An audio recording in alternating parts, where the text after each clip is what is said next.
बिस्मिल्लाहिर्रहमानिर्रहीम। यहाँ पे हम क्या करेंगे, ERCP से रिलेटेड कुछ MCQs करेंगे। ERCP से रिलेटेड जो इसके ये प्रोसीजर क्या है इसको हम डिफ़ाइन करेंगे, ठीक है ना। और इसके अलावा इससे रिलेटेड एनाटॉमी पढ़ेंगे, ठीक है ना। तो ये हमारा ERCP है, ठीक है। ERCP क्या है? ERCP को बोलते हैं एंडोस्कोपिक, R से रेट्रोग्रेड,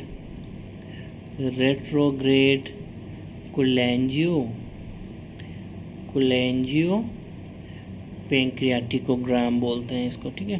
कोलेंजियो पेंक्रियाटिकोग्राम बोलते हैं। तो ठीक है ना। तो ERCP से रिलेटेड एक हम MCQ करेंगे। सबसे पहले ये देखें, MCQ को देखें कि जो 39 इयर्स ओल्ड फीमेल है, ठीक है ना, वो प्रेजेंट की है जॉन्डिस के साथ, विथ फीवर। इसको छोड़ दो आप, इग्नोर दिस थिंग। जॉन्डिस है, उसको फीवर है और राइट हाइपोकॉन्ड्रियल पेन है, ठीक है ना। क्या क्या है उसको? जॉन्डिस, फीवर है और RH पेन है, ठीक है ना। इस पेशेंट ने 3 साल पहले 3 years बैक इसकी कोलिसिस्टेक्टमी को मैं CC लिखता हूँ, ठीक है ना। कोलिसिस्टेक्टमी हुई है, लेप कोली हुई है, ठीक है ना, लेप्रोस्कोपिक कोलिसिस्टेक्टमी हुई है, सही है। तो 3 साल पहले इसकी लेप्रोस्कोपिक कोलिसिस्टेक्टमी हुई थी। अब उसको जॉन्डिस है, फीवर है उसको और राइट हाइपोकॉन्ड्रियल पेन है, ठीक है ना। उसका वो डॉक्टर के पास आई OPD में। डॉक्टर ने उसके इन्वेस्टिगेशंस करवा लिए और इन इन्वेस्टिगेशंस में there is a filling defect in common bile duct. ये फीलिंग डिफेक्ट अक्सर MRCP कराया होगा डॉक्टर ने, ठीक है। अब देखें, तो फीलिंग डिफेक्ट है। यहाँ से देखें ये भी पता चलता है कि जो कोई भी पोस्ट लेप्रोस्कोपिक कोलिसिस्टेक्टमी पेशेंट आता है, ठीक है ना, उसकी आप क्या करेंगे, MRCP करा के देख लेंगे, ठीक है ना। अच्छा, सस्पेक्टेड, अब ये सस्पेक्टेड क्या, ये फीलिंग डिफेक्ट क्या है? ये कोई स्टोन लग रहा है डॉक्टर को, ठीक है ना, स्टोन लग रहा है आफ्टर इनिशियल मेयर्स, ठीक है ना। इनिशियल मेयर्स के बाद उसकी pain relief this and that के बाद which of the following techniques should be employed, ठीक है। ऐसा पेशेंट आपके पास आएगा, ठीक है, आप इन्वेस्टिगेशन कराएंगे, MRCP कराएंगे फॉर एग्जांपल, उसमें कोई फीलिंग डिफेक्ट है, ठीक है। फिर इनिशियल मेयर्स करेंगे आप, इनिशियल मेयर्स, ठीक है। इनिशियल मेयर्स में क्या क्या आएगा, बेस लाइन्स कराएंगे आप, उसके पेन फ्री करेंगे पेशेंट की, ठीक है। एंटीपायरेटिक्स, अगर फीवर है तो एंटीपायरेटिक्स देंगे, ठीक है ना, और एंटीबायोटिक्स देंगे, ठीक है। तो ये सारी चीज़ें करने के बाद, ठीक है ना, तो कहता है कि which of the following techniques should be employed. अब डेफिनेटिव ट्रीटमेंट क्या होनी चाहिए? आया हम उसकी ERCP करें, स्फिंक्टेरोटमी करें एंड स्टोन रिट्रीवल करें यूजिंग डोर्मिया बास्केट टेक्निक, ठीक है ना। आया हम परक्यूटेनियस ट्रांसहेपेटिक कोलेंजियोग्राम कराएं, उसका आया हम परक्यूटेनियस कोलिडोकोस्कोपी कराएं, ठीक है, जिसको बर्हीन टेक्निक बोलते हैं, ठीक है। इसी तरह कोलिसिस्टेक्टमी करें, उसकी क्यों करेंगे कोलिसिस्टेक्टमी, उसकी 3 साल पहले हुई पड़ी है, और कोलिडोकोजिजिनोस्टमी करें। तो ये सारे ऑप्शंस हैं, ठीक है ना। तो इसमें हमारा जो आंसर है वो है क्वेश्चन ऑप्शन नंबर A, ठीक है। हम उस पेशेंट की क्या कहते हैं, उस पेशेंट की क्या करेंगे, उस पेशेंट की हम करेंगे ERCP, ठीक है। ERCP करेंगे, ERCP के बाद हम उसकी ERCP के थ्रू स्फिंक्टेरोटमी करेंगे और स्फिंक्टेरोटमी के बाद स्टोन रिट्रीवल करेंगे, स्टोन को रिट्रीव करेंगे थ्रू डोर्मिया बास्केट, ठीक है ना, थ्रू डोर्मिया बास्केट। ठीक है ना। अगर आप गौर से देखें तो इस पेशेंट को क्या है, फीवर है, इस पेशेंट को RH पेन है, इस पेशेंट को क्या है, इस पेशेंट को क्या है, RH पेन है। इसी तरह इस पेशेंट को जॉन्डिस है, ठीक है। जॉन्डिस को मैं JD लिखता हूँ, पूरा नहीं लिखता, ठीक है ना। तो जॉन्डिस है, इस ट्रायड को ना, फीवर, RH पेन, जॉन्डिस, इस ट्रायड को हम क्या कहते हैं, इस ट्रायड को हम कहते हैं, इस ट्रायड को हम कहते हैं, इस ट्रायड को हम क्या कहते हैं, इस ट्रायड को, इसको मैं इधर लेके आता हूँ, इस ट्रायड को हम कहते हैं चेरकोट्स ट्रायड, ठीक है। चेरकोट्स ट्रायड में क्या होता है, फीवर, RH पेन और जॉन्डिस होता है, ठीक है ना। इसको हम क्या कहेंगे, चेरकोट्स ट्रायड, ठीक है। चेरकोट्स, इसको हम क्या कहेंगे, चेरकोट्स ट्रायड, CHARCOT, चेरकोट्स ट्रायड बोलते हैं, ठीक है ना। अब देखिए इस पेशेंट को की कोलिसिस्टेक्टमी इसकी हुई पड़ी है 3 साल पहले, ठीक है ना। 3 years बैक इसकी कोलिसिस्टेक्टमी हुई पड़ी है, ठीक है ना। तो कोलिसिस्टेक्टमी के बाद इसको स्टोन आया है। स्टोन कहाँ पे आया है, CBD में, CBD में स्टोन है इसके। अब CBD में स्टोन हो तो हम उसको क्या टर्म देते हैं, कोलिडोकोलिथिएसिस, ठीक है। CDL बोलता हूँ मैं उसको, कोलिडोकोलिथिएसिस। इसको है पोस्ट कोलिसिस्टेक्टमी कोलिडोकोलिथिएसिस पे इसका डायग्नोसिस है, ठीक है ना। अब इसमें क्या होता है, चेरकोट्स ट्रायड होता है, ठीक है। इसमें यही चेरकोट्स ट्रायड होता है, ठीक है ना। अच्छा, अब हम देखें क्या करेंगे, अब हम बात करेंगे कि management of post cholecystectomy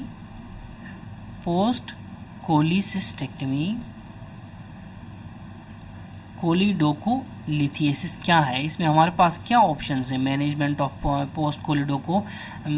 post cholecystectomy कोलिडोकोलिथिएसिस के, ठीक है। लेकिन उसमें जाने से पहले मैं आपको ERCP और उसके रिलेटेड जो एनाटॉमी है, एनाटॉमी को मैं ऐसे लिखता हूँ, वो मैं आपको बताना चाहूँगा, ठीक है। ठीक है ना। अब देखें कि जो लीवर है ना हमारा, ये देखें, इसको हम ऐसे लीवर बनाएंगे, ठीक है ना। ये हमारा क्या है, लीवर, ठीक है। लीवर जो है इससे क्या आती है, हमारी bile duct, right hepatic duct आती है, ठीक है। राइट हेपेटिक डक्ट आती है ऐसे, ठीक है ना। फिर लेफ्ट हेपेटिक डक्ट आती है, दोनों मिलते हैं, फिर हमारी बाइल डक्ट बन जाती है, ठीक है ना। Right hepatic duct, left hepatic duct, ठीक है। फिर हमारी कौन सी बनती है, कॉमन हेपेटिक डक्ट, ठीक है। और फिर इस तरह यहाँ से फिर आती है हमारी सिस्टिक, यहाँ से फिर हमारी क्या आती है, हमारी ये आती है सिस्टिक डक्ट, ठीक है ना। ये हो गए राइट हेपेटिक डक्ट, यहाँ से यहाँ तक, यहाँ से यहाँ तक हो गई लेफ्ट हेपेटिक डक्ट, यहाँ से यहाँ तक हो गई कॉमन हेपेटिक डक्ट, और यहाँ से जब सिस्टिक डक्ट मिलती है यहाँ से, तो ये क्या हो गई, यहाँ से फिर कॉमन बाइल डक्ट हो जाती है, ठीक है ना। देखिए यहाँ पे कुछ कैलकुलेशंस याद रखें कि जो CBD है ना, यहाँ से यहाँ तक टोटल लेंथ जो है, यहाँ से नीचे डोडेनम के उस पार्ट तक ये ऐसे जाएगी, जाके कहाँ जाएगी, ये जाएगी, ये जाएगी डोडेनम के सेकंड पार्ट तक, ठीक है। यहाँ से अगर हम डोडेनम बना लें, ऐसे डोडेनम आती है, याद रखें बस, ठीक है ना। ये D2 तक जाती है, ठीक है ना। ये जो है ये स्कीमेटिक वो जस्ट रफ डायग्राम है, ये असल में जो है आपको बनानी आनी चाहिए पार्ट्स दिखाने के लिए आपको, ठीक है। वरना डोडेनम बड़ी होती है, ऐसे पीछे जाती है, CBD डोडेनम के पीछे से आती है, इसलिए CBD का एक पार्ट रेट्रोडुडेनल पार्ट भी होता है, याद रखें, रेट्रोडुडेनल पार्ट भी होता है, ठीक है ना। अब देखिए जो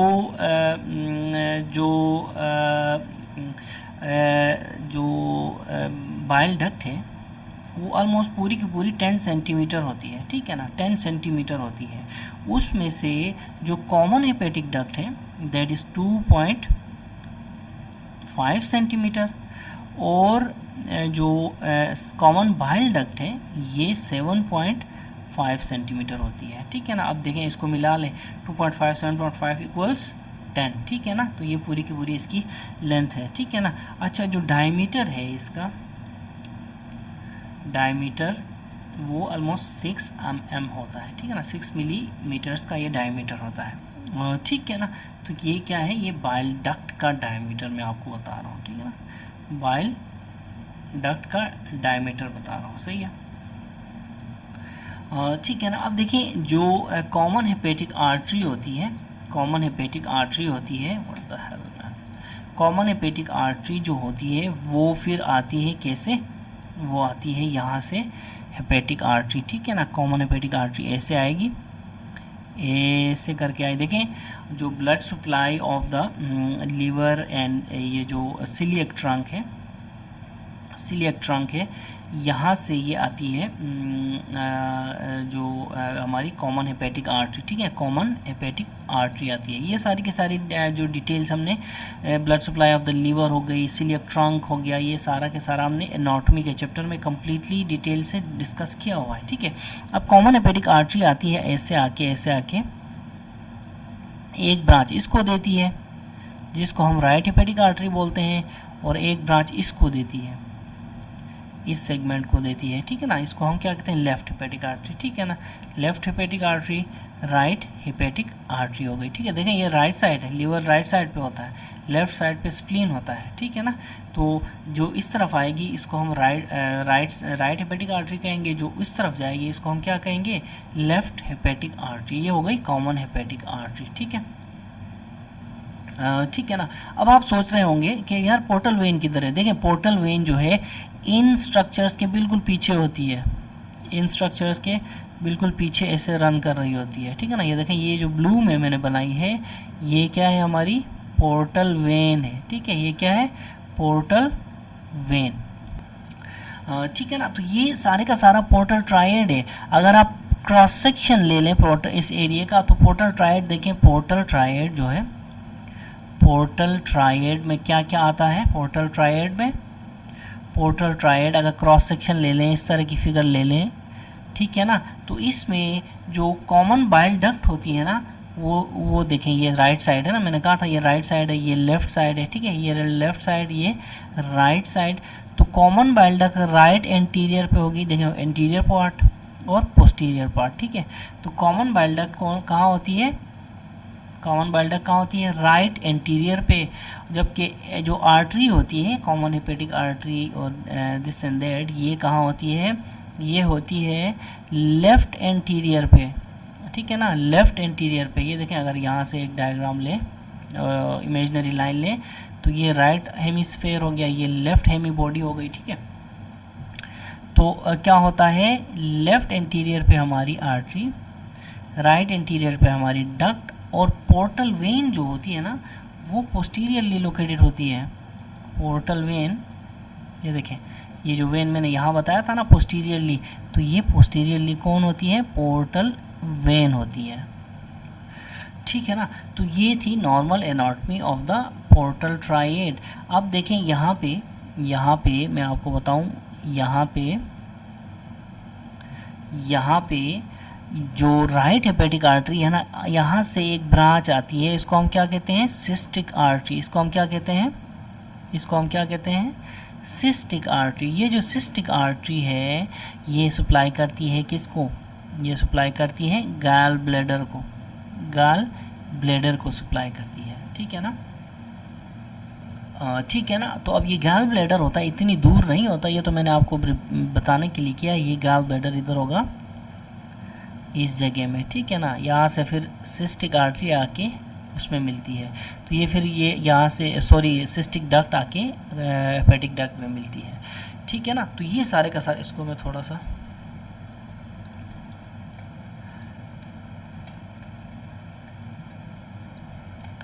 ठीक है। तो ये जो हो गया ये हमारा क्या हो गया, ये हमारा गॉल ब्लैडर, ठीक है। ये गॉल ब्लैडर, ये जो है ये सिस्टिक आर्टरी हो गई जो कि राइट हेपेटिक आर्टरी से आ रही है, और ये लेफ़्ट हेपेटिक आर्टरी, ये कॉमन हेपेटिक आर्टरी, ये जो ब्लू में है ये पोर्टल वेन है, और ये हमारी हेपेटिक डक्ट है, ठीक है, कॉमन हेपेटिक डक्ट है, ठीक है। ठीक है ना। अब यहाँ पे एक टर्म यूज़ की जाती है कैलॉट्स ट्रायंगल, ठीक है।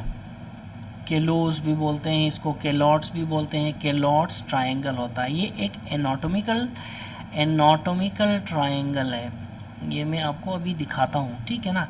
केलॉट्स ट्रायंगल देखें, अगर मैं इसको दोबारा डिलीट कर दूँ सारी की सारी,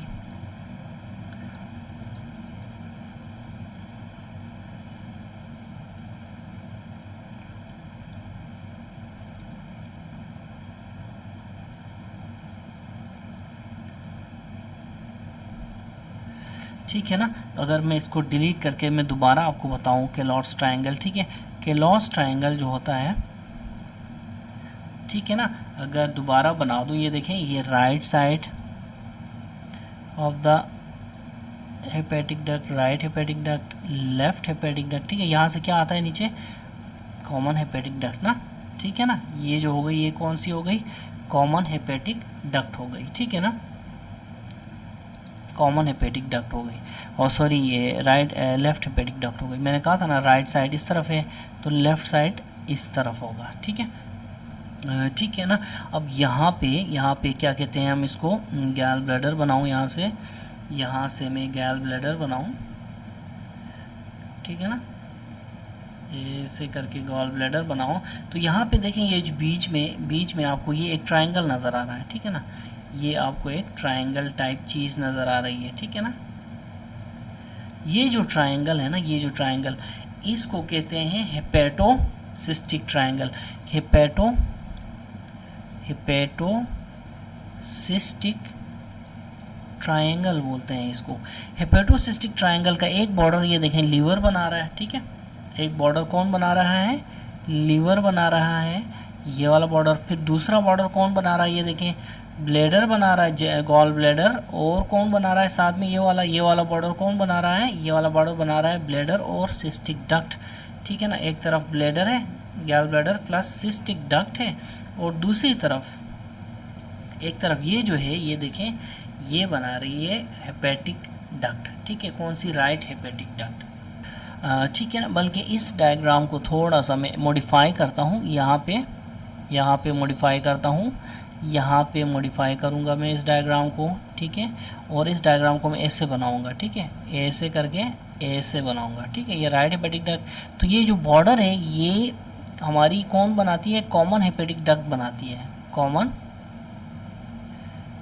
कॉमन हेपेटिक डक्ट बनाती है एक बॉर्डर, ठीक है। दोबारा सुन लें, लीवर जो है इसका एक पार्ट बनाता है, ठीक है ना, लीवर इसका एक पार्ट बनाता है, और ये वाला पार्ट लीवर बनाता है, और ये वाला पार्ट गॉल ब्लैडर और सिस्टिक डक्ट बनाते हैं इस ट्रायंगल के, और ये जो पार्ट है मीडियल पार्ट, ये जो पार्ट है ये हेपेटिक डक्ट बनाती है, ठीक है ना। यहाँ पे क्या लिखूँगा मैं अब, हेपेटिक डक्ट बनाती है। अब देखिए इस ट्रायंगल को हेपेटोसिस्टिक ट्रायंगल बोलते हैं। सिस्टिक मतलब गॉल ब्लैडर, हेपेटो मतलब लीवर, ठीक है, इससे आपने कंफ्यूज नहीं होना, ठीक है ना। लीवर और गॉल ब्लैडर के बीच वाला ट्रायंगल, ये ट्रायंगल हो गया। तो एक तो ये ट्रायंगल हो गया हेपेटोसिस्टिक। अब केलोस ट्रायंगल क्या चीज़ है, ठीक है ना। अब देखिए केलॉट्स ट्रायंगल, अगर आप इस डायग्राम को देख लें, मैंने पहले भी बताया था, केलॉट्स ट्रायंगल जो है जब यहाँ से हमारी हेपेटिक आर्टरी आ रही थी तो ऐसे करके उसने एक ब्रांच राइट की तरफ दिया था, एक ब्रांच लेफ़्ट की तरफ दिया था ना। अब जब ये राइट हेपेटिक आर्टरी से एक ब्रांच आती थी यहाँ से इसको मैं दोबारा बनाता हूँ यार, इसको मैं यहाँ दोबारा बनाता हूँ, ठीक है, इसको मैं दोबारा बनाता हूँ। ये देखें यहाँ से, अब ये लीवर है, ठीक है, लीवर के साथ क्या आ गया, दोबारा प्रैक्टिस करते हैं थोड़ी सी। लीवर के साथ हमारी कौन आ गई, common hepatic duct, right hepatic duct, left hepatic duct, common hepatic duct, ठीक है, ये कॉमन हेपेटिक डक्ट हो गई। यहाँ पे हमने क्या बनाया था, यहाँ पे हमने बनाया था gall bladder with cystic duct. यहाँ से यहाँ तक सिस्टिक डक्ट है, यहाँ से यहाँ तक, यहाँ से नीचे हेपेटिक डक्ट है, ठीक है। अच्छा, जब सिस्टिक डक्ट है कॉमन हेपेटिक डक्ट में मिलती है तो नीचे कौन बनती है, बाइल डक्ट, यहाँ से नीचे बाइल डक्ट बनेगी, ठीक है।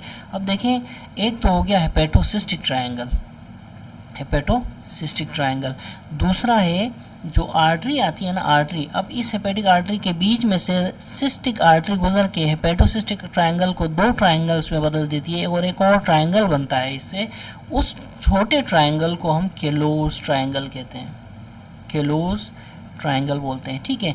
देखें अब मैं बनाता हूँ, ठीक है। ये देखें हमारी आ गई हेपेटिक आर्टरी, कौन सी है, कॉमन हेपेटिक आर्टरी है। कॉमन हेपेटिक आर्टरी आके उसने एक राइट ब्रांच दी, ठीक है ना, उसने एक क्या दिया, राइट ब्रांच दी, एक दी लेफ्ट ब्रांच।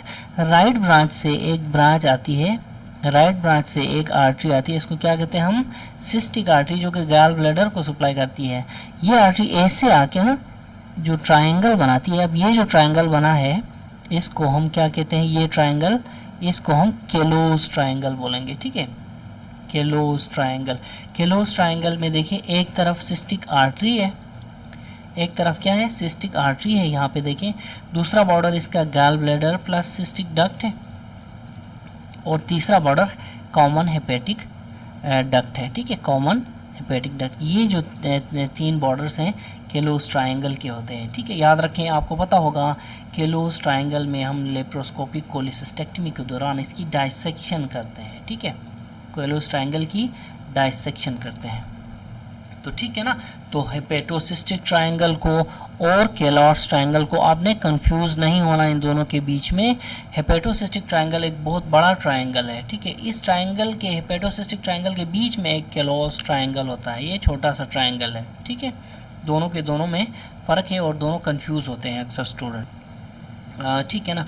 अब देखें केलोस ट्रायंगल एक ट्रायंगल है, इसके अंदर कुछ हो सकता है ना, तो इसके कंटेंट्स होते हैं, ठीक है ना, इसके कंटेंट्स होते हैं। इसके अंदर एक नोड होता है, लिम्फ नोड ऑफ लुंड बोलते हैं, lymph node of, lymph node को मैं L/N लिखता हूँ, लिम्फ नोड ऑफ लुंड इसको बोलते हैं, ठीक है ना, इसको केलोस नोड बोलते हैं, ठीक है। ये कंटेंट है। अगर आपसे कोई पूछे कि what are the contents of Calot's triangle, ठीक है ना, कंटेंट्स ऑफ केलोस ट्रायंगल, तो आपने कहना है उसमें लिम्फ नोड ऑफ लुंड होता है, ठीक है, ठीक है ना। अब देखिए कभी कभी क्या होता है, वेरिएशंस होती हैं, ठीक है, कभी कभी इस डायग्राम में आर्टरी की वेरिएशंस होती हैं। मैं आपको बताता हूँ वेरिएशन होती है। कैसी वेरिएशन होती है कि ये जो आर्टरी है, कॉमन हेपेटिक आर्टरी, ये बजाय ऐसे जाने के ऐसे नहीं जाती है, ये जाती है इस तरह केलोस ट्रायंगल के अंदर ऐसे जाती है, और इसी केलोस ट्रायंगल के अंदर ही क्या देती है, ये सिस्टिक आर्टरी देती है।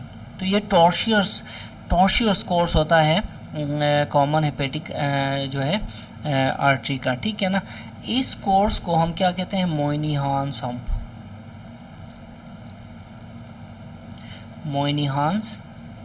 हम बोलते हैं, या फिर इसको it is also known as caterpillar turn बोलते हैं इसको, ठीक है ना, कैटरपिलर टर्न बोलते हैं। किसका, याद रखें, कॉमन हेपेटिक आर्टरी का, ठीक है ना। तो इसको आपने ज़रूर याद रखना है, क्योंकि जब हम लेप कोली करते हैं तो ऐसे केसेस में अगर हम इस राइट हेपेटिक आर्टरी को लाइगेट कर दें इसको सिस्टिक आर्टरी समझ के, वैसे तो हम लेप कोली में सिस्टिक डक्ट और सिस्टिक आर्टरी को लाइगेट करते हैं ना, सिस्टिक डक्ट और सिस्टिक आर्टरी को लाइगेट करते हैं, लेकिन यहाँ पे तो मोयनीहांस हम्प है। सर्जन समझेगा कि ये गलती से, ये सर्जन इसको सिस्टिक आर्टरी समझेगा, ठीक है ना। दोबारा इसको मैं क्लियर कर देता हूँ, सर्जन इसको क्या समझेगा, सर्जन इसको समझेगा सिस्टिक आर्टरी, ठीक है। तो सिस्टिक आर्टरी समझ के इसको ऐसी टॉर्शियस कोर्स इसको लाइगेट कर देगा। टोरेंशियल ब्लीड हो सकता है ऐसे केसेस में, ठीक है ना, टोरेंशियल ब्लीड हो सकता है। इससे आपने ये एनाटॉमी आपने जहन में रखनी है मोयनीहांस हम्प की, ठीक है ना। तो यहाँ पे देखिए एक और एनाटॉमी में एनाटॉमिकल वो बताता हूँ आपको कि एक तो मोयनीहांस हम्प की एनोमली बताई, दूसरी एनोमली होती है फ्राइजियन केप, ठीक है, फ्राइजियन केप में क्या होता है कि जो गॉल ब्लैडर होता है ना, ये अजीब सा एक वो बना के बैठ जाता है अपना, वो केप साइज से इसकी बनी होती है इस तरह की, इसको क्या कहते हैं, फ्राइजियन केप, ठीक है ना। ये भी आपने जहन में रखना है, ठीक है ना। तो मैं आपको इसके अलावा भी एक वो बताना चाहूँगा। यहाँ पे देखें, ये अगर हमारी बाइल डक्ट है, ये जो है ये हमारी बाइल डक्ट है कॉमन बाइल डक्ट है, और ये जो है हमारी पैंक्रियाटिक डक्ट है, ठीक है ना। ये जो है ये हमारी पैंक्रियाटिक डक्ट है, ठीक है। पैंक्रियाटिक डक्ट कहाँ से स्टार्ट होती है? टेल ऑफ द पैंक्रियास से स्टार्ट होती है और राइट की तरफ रन करती है, ठीक है ना।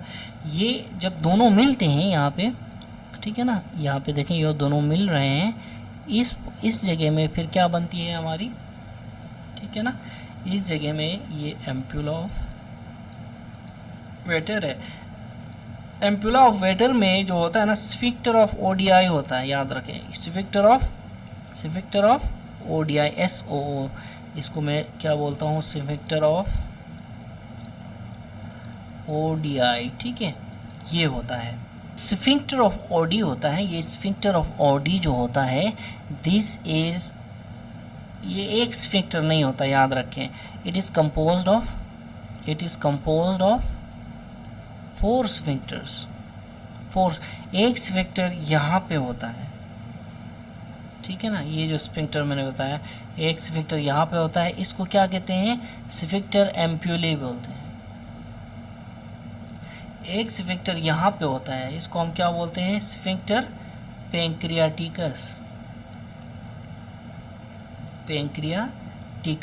दूसरा स्फिंक्टर इधर होता है, तीसरा स्फिंक्टर उधर होता है, ठीक है ना। सुपीरियर और ये हो गया इन्फीरियर, ठीक है। ये हो गया सुपीरियर स्फिंक्टर, ये हो गया इन्फीरियर स्फिंक्टर, ठीक है ना। अब इसको क्या कहेंगे? सुपीरियर कोलिडोकल, और इसको क्या कहेंगे? इन्फीरियर कोलिडोकल। इसको हम क्या कहते हैं? कोलिडोकल स्फिंक्टर। देखें 4 हो गए ना, 1 2, दूसरे पेन से करता हूँ, 1 2 3 और 4, ठीक है ना। ये एक और एक इस तरह हिस्सा नहीं है, ये असल में होता है ऐसे, पूरे का पूरा, ठीक है, ऐसे होता है, ठीक है। इसको आप जोड़ लें, ठीक है ना। तो ये देखें कौन कौन से स्फिंक्टर, एम्पुले वाला स्फिंक्टर पैंक्रियाटिकस, पैंक्रियाटिक डक्ट वाला स्फिंक्टर, सुपीरियर कोलिडोकल, CBD का सुपीरियर और CBD का इन्फीरियर स्फिंक्टर। तो ये 4 स्फिंक्टर। देखें स्फिंक्टर ऑफ ओडीआई के बारे में कुछ चीज़ें याद रखें कि ये जो है sphincter, it is always closed, it remains always closed. और दूसरी बात, it is composed of 4 sphincters, सिर्फ और सिर्फ एक चीज़ जो है वो इस चीज़ को, इन स्फिंक्टर्स को खोलती है, वो है क्या है? It's always close. लेकिन खुलता कब है? कोलिसिस्टोकाइनिन देखेगा, कोलिसिस्टोकाइनिन को जब ये देखेगा तो ये ओपन हो जाएगा, ठीक है। और ठीक है ना। अब तो ये जो CCK है, ये CCK साहब इसको ओपन करेगा। CCK आता है जब, देखें CCK जो है, CCK आप पेशेंट कोई फैटी मील खाता है, कोई बंदा फैटी मील खाता है तो CCK रिलीज़ होता है। इसके बारे में पूरी डिटेल्स गैस्ट्रिक एंजाइम्स के बारे में मेरे फिजियोलॉजी के लेक्चर में, ठीक है ना। देखें जब CCK आता है, CCK इन स्फिंक्टर्स को रिलैक्स करता है, CCK रिलैक्स करता है, जबकि गाल ब्लैडर को ये कंट्रैक्ट करता है। CCK गाल ब्लैडर को ये कंट्रैक्ट करेगा, यहाँ से कंट्रैक्ट करेगा, इसको यहाँ रिलैक्स करेगा, तो अंदर से जितने भी जूसेस हैं वो सारे आके ड्यूडेनम के D2 पार्ट में, सेकंड पार्ट में गिर जाएंगे, ठीक है ना। अब देखें यहाँ पे ये CBD स्टोन है, ठीक है ना। ये जो है ये CBD स्टोन, CBD है, या फिर नहीं, बल्कि, और ये जो है ये क्या है? पैंक्रियाज है, पैंक्रियाटिक डक्ट है, ठीक है। तो किसी भी CBD की पैथोलॉजी, फॉर एग्जांपल किसी स्टोन के केस में, या फिर हो गया कोई यहाँ पे कोई स्टेंट डालना है, इस एरिया में, तो स्टोन हो या स्टेंट डालने के लिए हम क्या करते हैं? इस स्फिंक्टर को हम कट ओपन करते हैं। किसको? स्फिंक्टर ऑफ ओडीआई को, ठीक है ना। स्फिंक्टर ऑफ ओडीआई को हम कट ओपन करते हैं। इस प्रोसीजर को स्फिंक्टेरोटमी कहते हैं, ठीक है ना। स्फिंक्टेरोटमी कहते हैं, ठीक है ना। तो इसको काट के हम ऐसे अंदर जाते हैं और CBD को अप्रोच करते हैं, या फिर स्टोन है उसको रिट्रीव करते हैं डोर्मिया बास्केट के ज़रिए, या फिर कोई स्टेंट प्लेसमेंट हो तो वो स्टेंट यहाँ पे प्लेस करते हैं, ठीक है। ठीक है ना। अब जो स्फिंक्टेरोटमी करते हैं, स्फिंक्टेरोटमी हम कैसे करते हैं? थ्रू ERCP के ज़रिए स्फिंक्टेरोटमी करते हैं। देखें होता क्या है, ये ड्यूडेनम है, ठीक है, ये ड्यूडेनम है, सही है। अच्छा, यहाँ पे आपके पे वो है आ रही है पीछे से बाइल डक्ट, ठीक है, बाइल डक्ट आ रही है ऐसे आके यहाँ पे खुल रही है, किसके साथ मिलके? पेंक्रियाटिक डक्ट के साथ मिलके, ठीक है, पेंक्रियाटिक डक्ट, ये पेंक्रियाटिक डक्ट है, ये बाइल डक्ट है, यहाँ पे हमारे स्फिंक्टर्स हैं, यहाँ पे हमारे स्फिंक्टर्स हैं, ये हमारा स्फिंक्टर ऑफ ओडियाई है, ठीक है, ये हमारा स्फिंक्टर पेंक्रियाटिकस, ये सारे के सारे स्फिंक्टर ऑफ ओडियाई हैं, इसके 4 कंपोनेंट्स हैं, ठीक है। तो हम क्या करते हैं, हम नीचे आते हैं, कहाँ से आते हैं? गैस्ट्रिक, उसके ज़रिए आते हैं स्टमक में ड्यूडेनम D1 पार्ट में आते हैं, D1 पार्ट के बाद D2 पार्ट में आते हैं। D2 पार्ट में देखें जो ERCP का जो वो होता है ना स्कोप, वो साइड व्यूइंग, उसका कैमरा इधर लगा होता है, यहाँ पे पहुँचते हैं, यहाँ पे तो हमें नज़र आता है कि एम्पुला किधर है, ठीक है, एम्पुला ऑफ वेटर कहाँ है, यानी कि मेजर ड्यूडेनल पेपिला कहाँ है। तो ये जब हमें नज़र आता है तो हम इसके थ्रू अप्रोच करते हैं और कट ओपन करते हैं स्फिंक्टर को, ठीक है ना। इसके अलावा याद रखें कि जो साइड व्यूइंग कैमरा होता है ना, इसके ज़रिए हम क्या करते हैं, यहाँ पे देखें ERCP का जो प्रोसीजर है एंडोस्कोपिक, तो ये एंडोस्कोप हमने डाल दी, ठीक है ना, ठीक है, रेट्रोग्रेड, ठीक है, रेट्रोग्रेड ऊपर की तरफ, ठीक है, रेट्रोग्रेड, ठीक है ना। अब देखें फ्लो ऑफ बाइल इस तरफ है, तो हम किस तरफ जा रहे हैं एंडोस्कोप में? उल्टा ना, तो रेट्रोग्रेड हम जा रहे हैं, ठीक है, रेट्रोग्रेड कोलेंजियो पेंक्रियाटिकोग्राम, ठीक है ना। तो कोलेंजियो हम लिवर वाली साइड भी देख रहे हैं और पेंक्रियाटिकोग्राम पेंक्रियास वाली साइड भी देखते हैं, तो इसको ERCP बोलते हैं। हम क्या करते हैं, यहाँ पे आके कैनुलेट करते हैं, साइड व्यूइंग कैमरा के जरिए देख के कैनुलेट करते हैं और डाई को, जो डाई होता है हमारा, उसको यहाँ से इंजेक्ट करते हैं, ठीक है, फिर एक्सरेस लेते हैं डेफिनेटली, ठीक है ना। अब ये ERCP जो है एक दौर था जब ERCP को हम क्या यूज़ करते थे? As a diagnostic procedure use करते थे, as a diagnostic investigation use करते थे। लेकिन आज के दौर में ये as a diagnostic investigation use नहीं होती। आज के दौर में ये यूज़ होती है एज थेराप्यूटिक प्रोसीजर, ठीक है ना। अब हम इसको एज अ थेराप्यूटिक प्रोसीजर हमने लिया हुआ है और इसके ज़रिए हम क्या क्या करते हैं? ERCP के ज़रिए हम करते हैं स्फिंक्टेरोटमी, जैसा कि मैंने अभी आपको बताया, स्फिंक्टेरोटमी, ठीक है ना।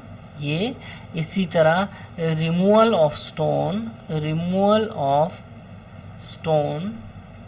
फ्रॉम कहाँ?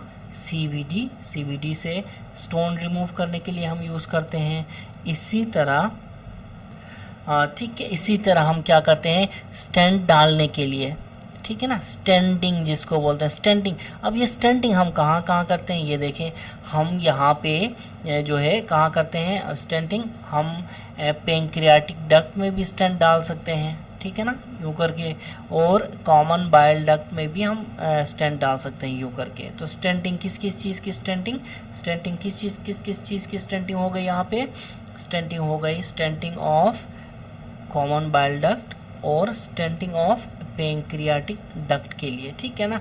इसी तरह रेयर की बात कर रहा हूँ, ये जो ERCP है हम बायोप्सी लेने के लिए भी इस्तेमाल करते हैं। बायोप्सी को मैं BCY लिखता हूँ, ठीक है, बायोप्सी लेने के लिए भी इस्तेमाल करते हैं। अब देखें ये जो थेरापेटिक प्रोसीजर्स है, फॉर एग्जांपल स्फिंक्टेरोटमी हो गया, फॉर एग्जांपल हम किस केस में यूज़ करते हैं स्फिंक्टेरोटमी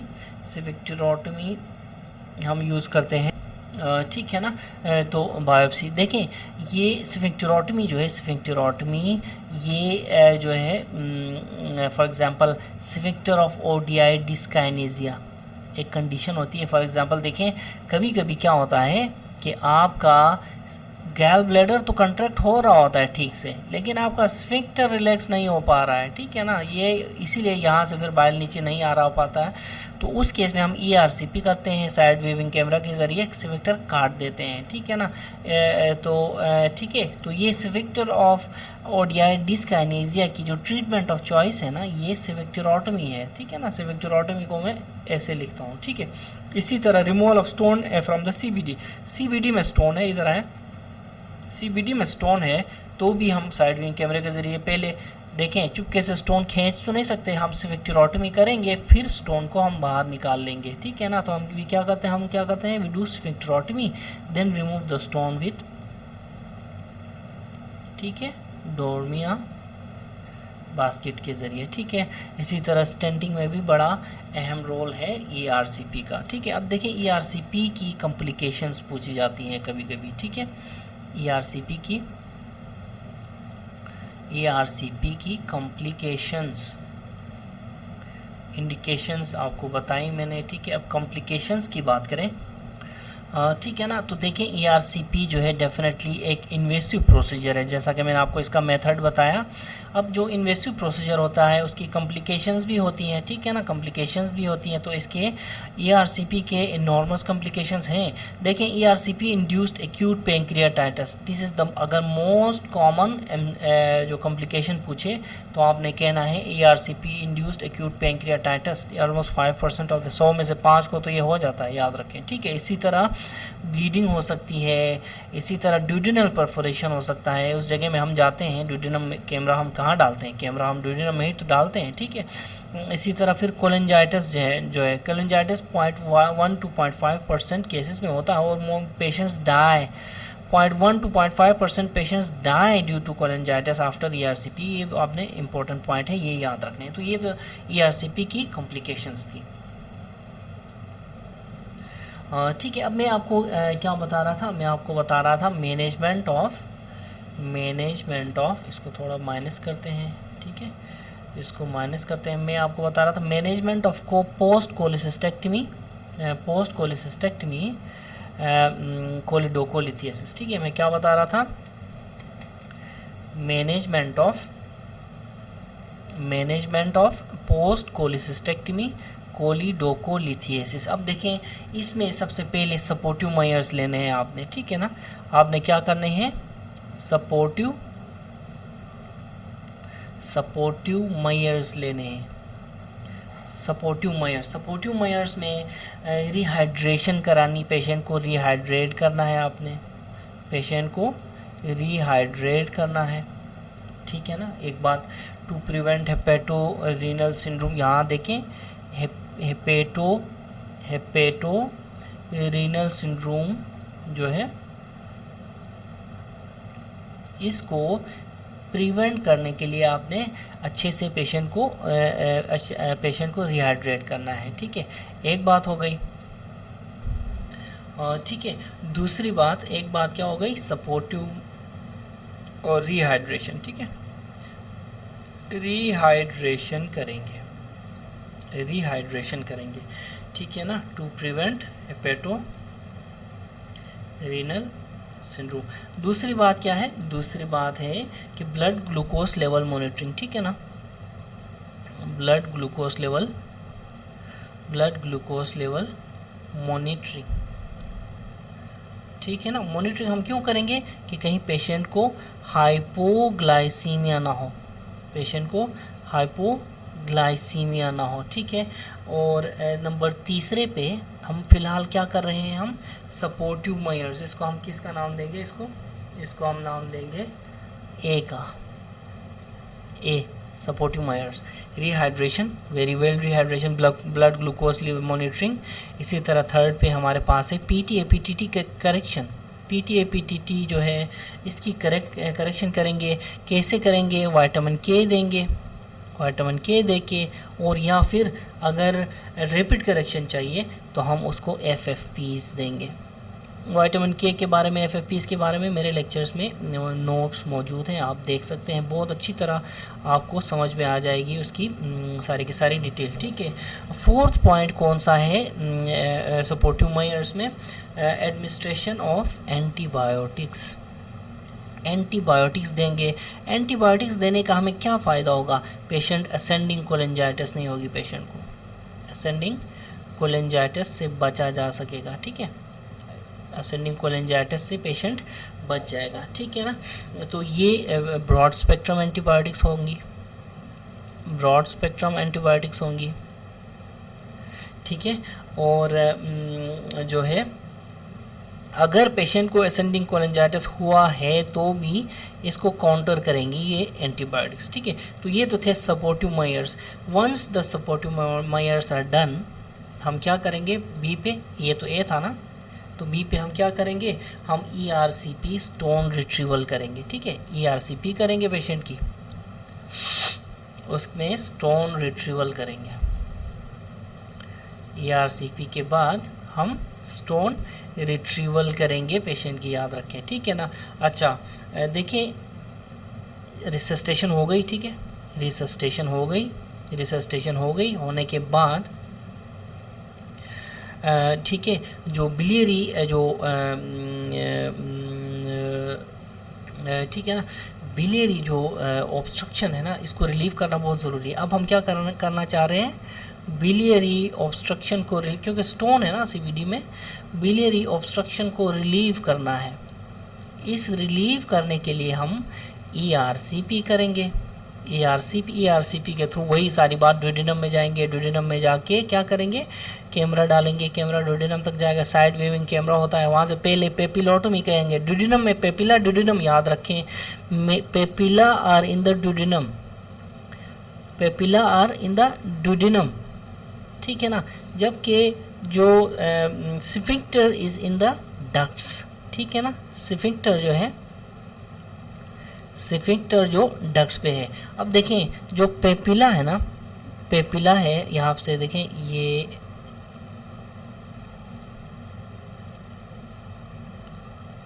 ये हमारा ERCP स्कोप है, ठीक है। पेपिला जो है इसको कट करने को हम क्या कहेंगे, पेपिलोटोमी, पेपिलोटोमी, ठीक है ना। स्फिंक्टर को काटने के लिए हम क्या कहेंगे, स्फिंक्टरोटोमी, स्फिंक्टरोटोमी। तो ये दोनों प्रोसीजर्स हम ERCP के बाद हम क्या करते हैं, पेपिलोटोमी करते हैं और स्फिंक्टरोटोमी करते हैं, ठीक है। पेपिलोटोमी को मैं P0 लिखता हूँ, स्फिंक्टरोटोमी को मैं S0 लिखता हूँ। जब हम स्फिंक्टरोटोमी करेंगे ना तो ये थोड़ी बहुत रिलीफ मिल जाएगी, लेकिन हमारा मेन टारगेट तो स्टोन है। हमारा मेन टारगेट क्या है, CVD स्टोन है। CVD में जो स्टोन है वो हमारा मेन टारगेट है, ठीक है। इस स्टोन तक हमने पहुंचना है, इस स्टोन तक हमने पहुंचना है। फिर हम इसको पेपिलोटोमी और स्फिंक्टरोटोमी करने के बाद हम क्या करेंगे, डोर्मिया बास्केट डालेंगे अंदर, ठीक है। डोर्मिया बास्केट ए से CVD में डालेंगे, इस तरह की होती है डोर्मिया बास्केट, बास्केट टाइप चीज़ होती है, ये स्टोन को पकड़ती है, फिर हम यहाँ से खींचते हैं इस स्टोन को बाहर डोर्मिया बास्केट के ज़रिए, ठीक है ना। फ़र्ज़ करें कि इस जगह में जो स्टोन है, इस जगह में जो स्टोन है, इसका रिमूवल पॉसिबल नहीं है। If removal of stone if it is not possible, तब हम क्या करते हैं, हम स्टेंट करते हैं, हम स्टेंट डालते हैं कहाँ पे, CVD में, ठीक है। CVD स्टेंटिंग करते हैं ताकि उस स्टेंट के ज़रिए पाइप सी होती है, वो बाइल फ्लो करता रहता है, बाइल फ्लो करता रहता है, ड्यूडेनम में आता जाता है और ऑब्स्ट्रक्शन रिलीफ हो जाती है, ठीक है ना। अब देखिए अगर स्टोन रिट्रीवल पॉसिबल नहीं है, फ़र्ज़ करो स्टोन रिट्रीव करना मुश्किल है, मुश्किल हुआ तो हम क्या करेंगे, स्टोन रिट्रीव करना मुश्किल हुआ तो हम करेंगे परक्यूटेनियस ट्रांसहेपेटिक स्टोन रिट्रीवल। इसको हम क्या कहते हैं, परक्यूटेनियस ट्रांसहेपेटिक स्टोन रिट्रीवल, ठीक है ना। यानी कि हमने ERCP से कोशिश किया, ERCP के ज़रिए हम स्टोन नहीं निकाल सके, तो हम परक्यूटेनियस ट्रांसहेपेटिक स्टोन रिट्रीवल करेंगे, ठीक है ना। ठीक है, इस प्रोसेस को हम क्या कहते हैं, परक्यूटेनियस PTC बोलते हैं इस प्रोसेस को, PTC, परक्यूटेनियस ट्रांसहेपेटिक कोलेंजियोग्राम, ठीक है ना। परक्यूटेनियस ट्रांसहेपेटिक कोलेंजियोग्राफी इस प्रोसेस को बोलते हैं, परक्यूटेनियस ट्रांसहेपेटिक कोलेंजियोग्राफी, ठीक है ना। उसके बाद देखिए जब हम PTC करते हैं ना तो इससे ड्रेनेज जो है बिलियरी ड्रेनेज, जो ब्लॉकेज हुई है बाइल की वो रिलीफ हो जाएगी, ठीक है ना, वो क्या होगी, वो रिलीफ हो जाएगी। उसको इसके बाद हम क्या कर सकते हैं, इसके बाद दिस इज फॉलोड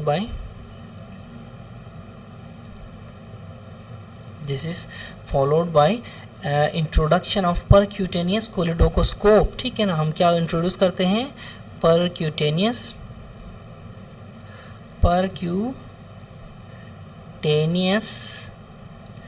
कोलिडोकोस्कोप, ठीक है ना।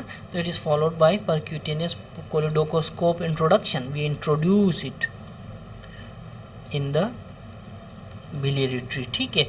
अब देखिए हम इंट्रोड्यूस करते हैं सीबीडी में इंट्रोड्यूस करते हैं और फिर क्या करते हैं,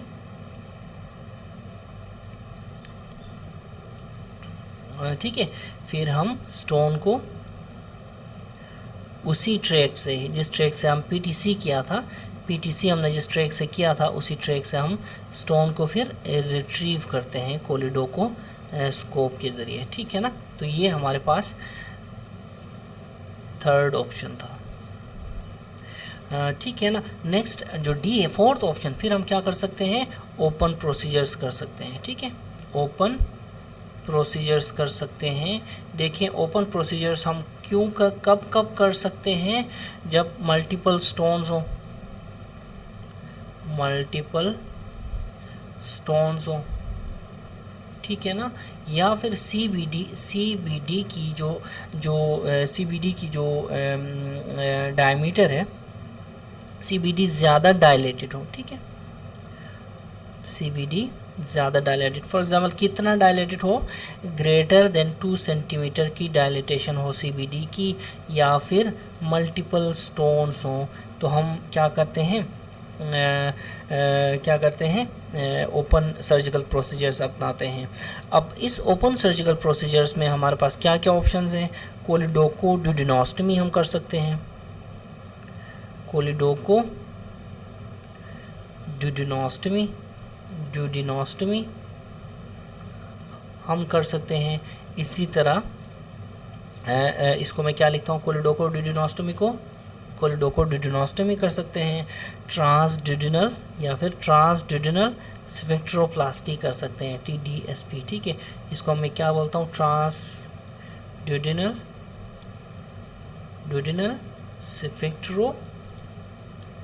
स्फिंक्टरोप्लास्टी।